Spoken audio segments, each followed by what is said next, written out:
ये शेर सुन के खामोश रहने वाला नहीं है। चाहत भाई सुन ले, देखता हूं कैसे सुनते हैं आप। कि ये अब कहना पड़ा है मेडिकल साइंस को गौहर। देखता हूं शेर कितने लोग समझ रहे हैं। मेडिकल साइंस को गौहर, ये अब कहना पड़ा है मेडिकल साइंस को गौहर। तहारत के बिना दिल को सुकून हासिल नहीं होगा। अरे वजू करके नमाज़े पन जगाना वक्त पर पढ़िए, कोरोना वायरस घर में कभी दाखिल नहीं होगा। वाह वाह वाह वाह वाह वाह, कोरोना वायरस कभी घर में दाखिल नहीं होगा। वाह वाह वाह, शेर वापस कीजिए। पहले की तरह रोना और धोना नहीं गया, वहशत का बीज कल्ब में बोना नहीं गया। अब खत्म हो चुका है इलेक्शन बिहार का, अफसोस हो रहा है कोरोना नहीं गया। दुआ करे सरकार गौसुल आजम के सदके अल्लाह रब्बुल इज्जत हमारे वतन से बल्कि पूरी दुनिया से इस वबा का खात्मा फरमाए। आमीन कह दीजिए। हमारे भाई बहुत सलीके से खैनी लगा रहे हैं। जो पहले से थी बेचैनी वो बेचैनी नहीं छूटी, यहाँ पर भी चुनौती साथ है, खैनी नहीं छूटी। अफसोस की बात है, अब वो खाली जगह देखकर मुझे एक शेर याद आ रहा है कि जो जिसके साथ आया है उसी के साथ बैठा है। मुझे लगता है वहां पर कोई जिन्नात बैठा है और डर डर के लोग पढ़ते हैं लाहौल आजकल, शैतान लिए फिरता है पिस्तौल आजकल। जलसे में भी आ जाता है कि चलो शिखर गुटखा पान वगैरह सब खा करके आते हैं, पता नहीं कब कौन कहां से उठ जाए, बहुत डर लगा रहता है। मगर अपनी फिक्र का रिश्ता मजबूत कीजिए बारगाहे गौसुल आजम से। एक बेहतरीन आलिमाना, फाजिलाना, अदीबाना, मुहक्किकाना फिक्रो नजर के मालिक, नई नस्ल के बासलाहियत आलिम दीन, जो दर्सगाहे अहले सुन्नत का वकार भी हैं। जामिया नबविया रामपुर मधुबनी जिला में एक इलाका है, वहां एक अजीमुशान इदारा ये चलाते हैं। उम्र छोटी है मगर तजर्बे में पुख्तगी है, फिक्र आला है, सोच और नजरिया मुस्तहकम है। चूंकि मसलके आला हजरत के फरोगो इशाअत के लिए ये जिद्दोजहद करते हैं, इस्लामियात और दीनियात के सलीकामंद स्कॉलर बनकर अभी से वो मिजाज देते हैं, वो फिक्र देते हैं, वो नजरिया देते हैं, वो सोच देते हैं कि अगर बच्चा सुन ले उसकी फिक्र मुस्तहकम हो जाए, नौजवान सुन ले उसकी जिंदगी में इनकलाब की आहट महसूस होने लगे, और बूढ़ा सुन ले वो नमाजी नहीं है तो कल से मस्जिदों को आबाद कर दे। वाह वाह वाह, मौलाना मुफ्ती फिरोजुल कादरी मिसबाही के साथ वो इस वक्त चाहे वो टेक्नोलॉजिकल फील्ड हो या इलेक्ट्रॉनिकल फील्ड हो या दुनिया का जो भी शोबा हो, तमाम तर चीजों में 70% की शिरकत के साथ वो नंबर 1 पे चल रहा है। आप अपने घर में जो चीजें भी इस्तेमाल करते हैं, तकरीबन उन तमाम तर चीजों में से 70% की शिरकतें यहूदियों की होती है।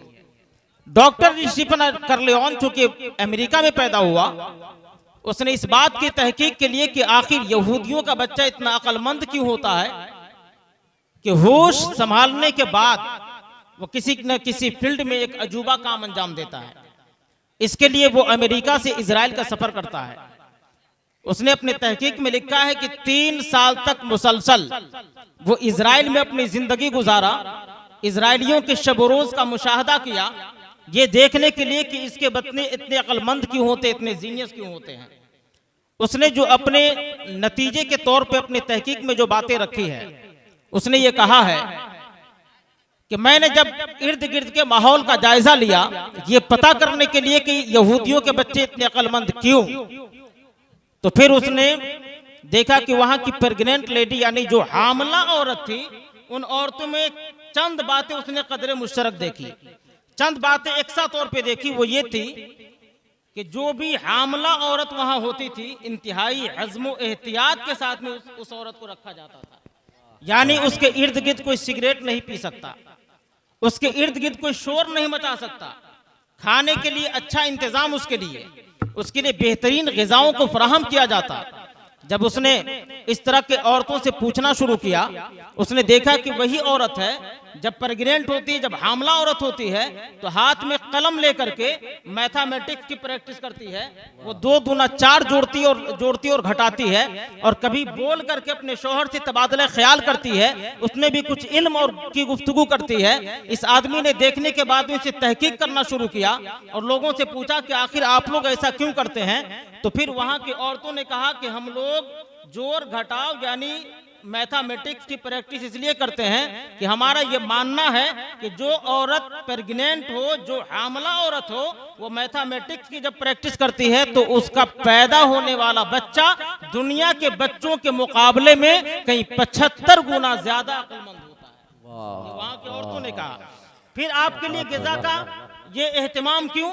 उसने कहा कि एक औरत हमल की हालत में ग़िज़ाओं का जैसा इस्तेमाल करेगी उसके बच्चे पे वैसा ही असर पड़ेगा। फिर इतनी पाबंदियां क्यों? सिगरेट पीने नहीं दिया जाता, शोर मचाने नहीं दिया जाता।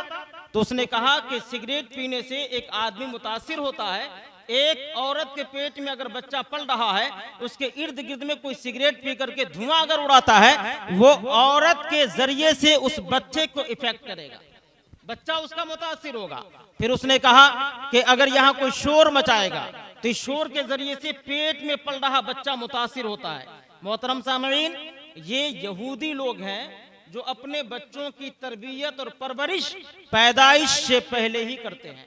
पैदाइश से पहले इतने एहतियात के साथ में करते हैं, और फिर दुनिया को यह पैगाम दिया कि आखिर एक औरत के पेट में जो बच्चा पल रहा है उसके पैदा होने से पहले पहले अगर उसकी तरबियत नहीं की गई, उसका लिहाज नहीं रखा गया, तो फिर बच्चा मुतासिर होगा, और पैदा होने के बाद फिर वो बच्चा मुतासिर होकर के दुनिया के फील्ड में किसी काम का नहीं रह जाएगा। ये यहूदियों की एक बात थी जो डॉक्टर स्टीफन कर्लिऑन ने दुनिया के सामने रखा। ये कब रखा? 21वीं सदी में रखा।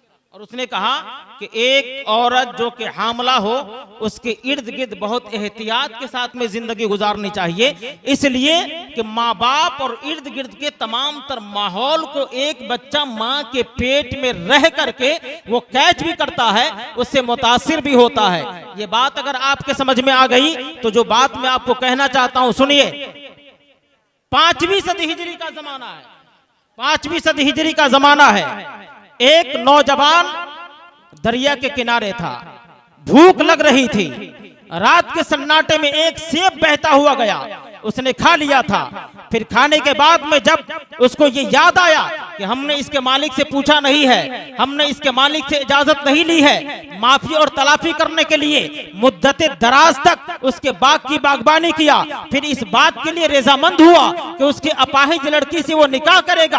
बात को ये मालूम पड़ा कि अगर अपाहिज कहा है तो इसलिए कि वो गुनाह करने से अपाहिज है, हाथ उसका गुनाहों से पाक है, आंख उसका गुनाहों से पाक है, कान उसके गुनाहों से पाक है। फिर वही मर्द और उसी औरत का जब निकाह होता है और फिर माँ और बाप मिल करके जब अच्छे माहौल में जब जिंदगी को गुजारते हैं, परवरदिगारे आलम की इबादतें करके, रब्बे कायनात की रियाजतें करके, एक माँ जब अपने बच्चे की परवरिश कर रही थी तो दुनिया ने देखा कि 470 हिजरी में जिलान की सरजमीन पर पैदा होने वाला बच्चा कोई आम बच्चा नहीं था, बल्कि 18 सूरे के हाफिज कुरान गौसे आजम पैदा हो। वाह वाह, नारे तकबीर, नारे रिसालत, मसरके आला हजरत फैजाने गौसुल आजम कॉन्फ्रेंस, नारे तकबीर। वाह वाह वाह, बेशक बेशक, वाह। वही गौसे आजम है, गौसे आजम रज़ी अल्लाह तबारक व तआला। आपने उलमा से सुना होगा कि जब बिस्मिल्लाह खाने की अदायगी के लिए उस्ताद के पास में गए, उस्ताद ने पढ़ाया, आपने पढ़ना शुरू किया, वही गौसे आजम है।